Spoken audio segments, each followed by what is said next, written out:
继续来看国民党的不分区，党主席吴敦义甲家己排列的安全名单的第10名，引发着国民党内青壮派的不满。多参副总统参选人张善政嘛认为这个名单无符合着期待，未来会甲总统选举甲不分区来做切割。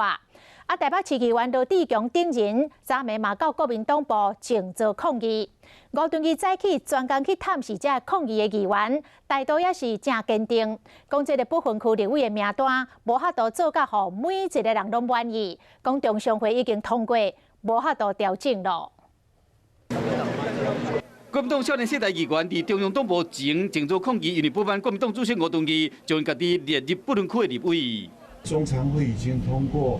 我不能自作聪明，我们不分区立委没有办法做到每个人都满意。去看这静坐议员的时，吴敦义同款立场真坚定。国民党不分区立委名单昨确定，捌起立听中国国歌加12名帝水替将吴思怀，以及支持两岸统一的前立委区议，分别排伫第4甲第8名。吴敦义排伫第10，嘛是安全名单。连副总统参选人张善政嘛看甲袂做咧。排第15名最漂亮，觉得说这个是表现他的气度，表现他的企图心，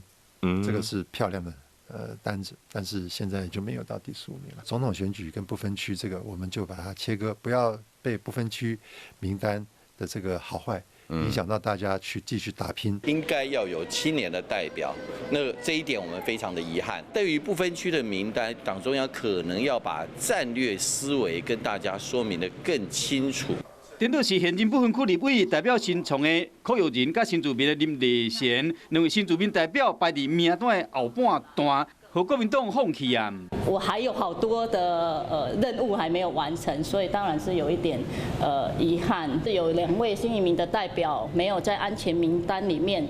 更是非常的失望。平衡各派系各权力的一个角力的妥协，那我想人民最后可能会用他的手中选票做出一个残酷的一个决定。目前国民党党内青壮派拍算要伫16中央委员会全体会议上表达因不满的心声，党内有这个不满的声音，嘛和2020的大选，国民党国会过半这个目标是愈来愈困难。